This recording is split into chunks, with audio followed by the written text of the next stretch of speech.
प्रबोध चंद्रोदय नाटक का पद्य अनुवाद, ठीक है ना। ये है, इसी को इस तरीके से आप याद करेंगे तो ये आसानी से याद हो जाएगा। क्या है, ठीक है ना। आनंद विलास, अनुभव प्रकाश, अपरोक्ष सिद्धांत। ऐसे आनंद विलास, अनुभव प्रकाश, अपरोक्ष सिद्धांत। ऐसे आनंद विलास, अनुभव प्रकाश और अपरोक्ष सिद्धांत। ऐसे आनंद विलास, अनुभव प्रकाश, अपरोक्ष सिद्धांत। ऐसे आनंद विलास, अनुभव प्रकाश, अपरोक्ष सिद्धांत। सिद्धांत से सिद्धांत सार, सिद्धांत बोध, सिद्धांत सार, सिद्धांत बोध और भाषा भूषण और प्रबोध चंद्रोदय नाटक और प्रबोध चंद्रोदय नाटक, ये इनकी रचनाएं हैं। चलते चलते मैं आपको बाकी ट्रिक भी बता दूं। हम केशवदास पढ़ चुके हैं। केशवदास की क्या थी, केशवदास रसिक ने, इसका विस्तार से वर्णन मैंने केशवदास में पढ़ाया है। केशवदास रसिक ने नक्शिक कवि रामचंद और रतनवीर को, केशवदास रसिक ने नक्शिक कवि रामचंद और रतनवीर को विज्ञान गीता देकर जहांगीर के पास भेजा।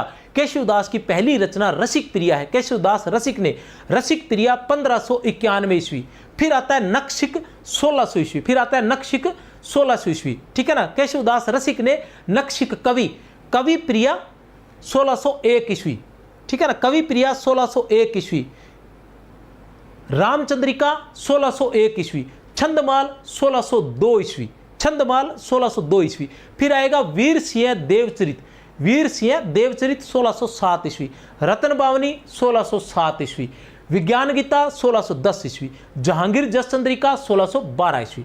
रतन बावनी को डॉक्टर नगेंद्र ने, डॉक्टर धीरेन्द्र वर्मा ने हिंदी साहित्य कोश के अनुसार उसका सन जो है वो अज्ञात माना है, ठीक है ना, और उसको केशव की प्रथम रचना भी माना है रतन बावनी को, ठीक है ना। और वैसे नगेंद्र के अनुसार उसका सन जो है 1607 ईस्वी है। छंदमाल को भी अज्ञात माना है, ठीक है। फिर आते हैं केशवदास के बाद हमने चिंतामणि पढ़ा था।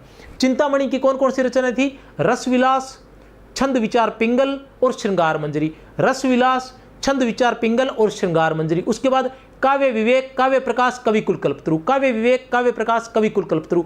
काव्य विवेक, काव्य प्रकाश, कविकुल कल्पतरु।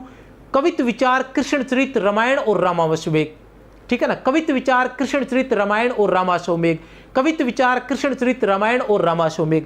उसके बाद हमने पढ़ा रसनिधि। रसनिधि की कौन सी रचना थी, रसनिधि ने अपनी रचना रत्न हजारा कवित्व में, रसनिधि ने अपनी रचना रत्न हजारा कवित्व में, रसनिधि ने अपनी रचना रत्न हजारा कवित्व में 12 मासा का और रसनिधि सागर में अरिल हिंडोला का चित्रण किया है, और रसनिधि सागर में अरिल हिंडोला का चित्रण किया है।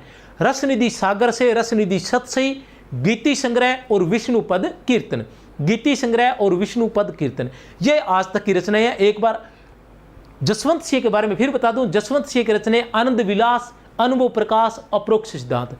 आनंद विलास, अनुभव प्रकाश और अपरोक्ष सिद्धांत। आनंद विलास, अनुभव प्रकाश और अपरोक्ष सिद्धांत। सिद्धांत से सिद्धांत सार, सिद्धांत बोध और भाषा भूषण, सिद्धांत बोध और भाषा भूषण। भाषा भूषण के बाद प्रबोध चंद्रोदय नाटक का पद्य अनुवाद, ब्रज भाषा में पद्य अनुवाद भी किया था। भाषा भूषण जो है जयदेव के चंद्रलोक पर आधारित है, जिसमें 212 दोहे और 5 प्रकाश है, जिसमें एक ही श्लोक के अंदर लक्षण और उदाहरण दोनों दिए गए हैं, जिसमें एक ही श्लोक में लक्षण और उदाहरण दोनों दिए गए भाषा भूषण में। भाषा भूषण एक प्रकार का अलंकार ग्रंथ है, जो संस्कृत में, जो स्थान कुल्यानंद का संस्कृत में है वही स्थान भाषा भूषण का हिंदी में है। तो मेरी तरफ से आप सभी को बहुत बहुत शुभकामनाएं।